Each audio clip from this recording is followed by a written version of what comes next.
fantastikus membuat onar di sini. Warga PNG pulangkan KKB. Ini yang terjadi.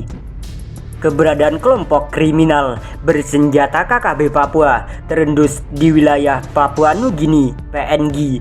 Sejumlah tokoh masyarakat Papua Nugini (PNG) pun terang-terangan menolak keberadaan para separatis Papua Merdeka itu di wilayahnya. Rai Tanji, tokoh masyarakat di Wutung, Vanimo, Provinsi West Sepik yang berbatasan langsung dengan distrik Sekau, Jayapura, Indonesia, meminta aparat berwenang untuk memulangkan KKB Papua Merdeka ke wilayah Jayapura. Dalam wawancara dengan program radio ABC Pacific Beat, Rai Tanji menyatakan kehadiran elemen KKB Papua di PNG telah menimbulkan banyak masalah bagi warga perbatasan. Saya minta pemerintah Papua Nugini untuk menyingkirkan orang-orang KKB Papua ini dari Vanimo, karena merekalah yang menimbulkan masalah di perbatasan selama ini, ujarnya. Tanji juga meminta aparat PNG untuk menyelidiki kehadiran dan aktivitas elemen KKB Papua demi menjaga keamanan warga setempat. Menurut dia, warga masyarakat PNG di perbatasan telah menderita akibat ulah para KKB Papua Merdeka. Pemerintah PNG hanya perlu melakukan satu hal, pulangkan mereka ke wilayah sendiri, yaitu ke Jayapura, ucap Rai Tanji. Pada 1 Oktober lalu, dilaporkan adanya kontak senjata antara aparat militer RI dan elemen yang terkait dengan gerakan Papua Merdeka. Akibat peristiwa itu, pihak berwenang langsung menutup akses perbatasan Indonesia PNG di Sekowutung, distrik Muaratami, Jayapura. Penutupan perbatasan dibenarkan oleh Komandan Satuan Tugas dan Satgas Pengamanan Perbatasan Pamtas RI PNG dari Yonif 713-ST Mayor Inf Doni Gredinan. Menurut dia, bunyi tembakan terdengar beberapa kali pada pukul 06.00 WIT, menyebabkan kekhawatiran di kalangan warga perbatasan. Mayor Doni juga membantah adanya aparat keamanan RI yang terkena tembakan. Tidak ada yang kena tembakan atau lainnya, warga di perbatasan aman semua, ujar Mayor Doni. Secara terpisah, Komandan Kepolisian Provinsi West Sepik PNG, Moses Ibsagi, menjelaskan kepada ABC bahwa pihaknya belum pernah mendengar adanya aktivitas KKB Papua Merdeka di wilayah itu. Hal ini baru saya dengar. Tim saya sudah ke sana dan menemukan bahwa kontak senjata itu terjadi di dalam wilayah Indonesia, bukan di wilayah PNG, kata Ibsagi.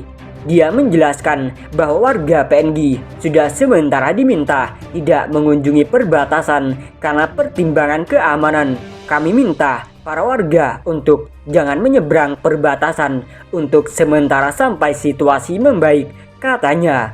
Pemuka masyarakat setempat menyatakan selama masih ada pengungsi di wilayah itu, maka warga setempat tetap rawan untuk mendapat serangan dari aparat. Sekolah-sekolah diliburkan dan angkutan umum diminta untuk tidak mengambil penumpang PNG yang akan berangkat ke pasar batas yang terletak di wilayah RI. Warga melaporkan kontak senjata antara militer RI dan KKB Papua tersebut terjadi di sekitar pasar batas. Kelompok yang menamakan diri West Papua Revolution Army (WPRA) mengaku bertanggung jawab atas kontak senjata tersebut. Selama ini aktivitas menyeberang perbatasan baik melalui darat maupun laut terjadi di sekitar pesisir utara PNG di dekat Jayapura. Dalam situasi normal, sedikit 100 warga PNG masuk ke Jayapura dan mengalami peningkatan pesat pada hari pasar di distrik Sekau dekat perbatasan.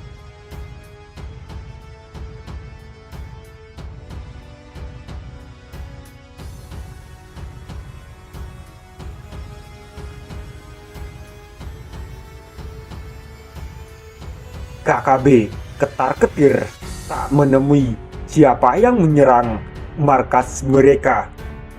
markas separatis Papua yang lebih dikenal dengan KKB, kelompok kriminal bersenjata, diserang orang tak dikenal. Markas tersebut berada di Kenyam, ibu kota Kabupaten Nduga, Papua. Namun demikian, Tentara Pembebasan Nasional Papua Barat, organisasi Papua Merdeka TPNPB OPM, menuding jika aksi penyerangan itu dilakukan oleh TNI Polri. Tudingan itu dikatakan juru bicara TPNPB OPM, Sebit Sambom. Dia mengatakan informasi penyerangan itu disampaikan pimpinan TPNPB Kodam 3 Derakma Ndugama Eganus Kogoya.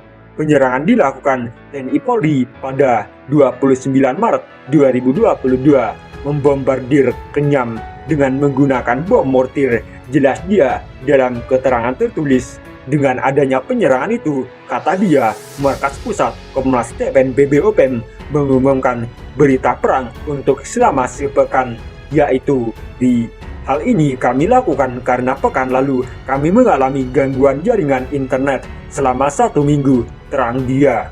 Menurut Sebi, dalam penyerangan itu terdengar suara ledakan bom mortir sebanyak 20 kali yang diarahkan ke markas TPNPB OPM Al-Guru dari ujung bandara Kenyam. Serangan itu diklaim terjadi dari subuh hingga pukul 15.30. Akibatnya, markas TPNPB Kodam 3 Ndugama di Al-Guru jadi lautan lumpur.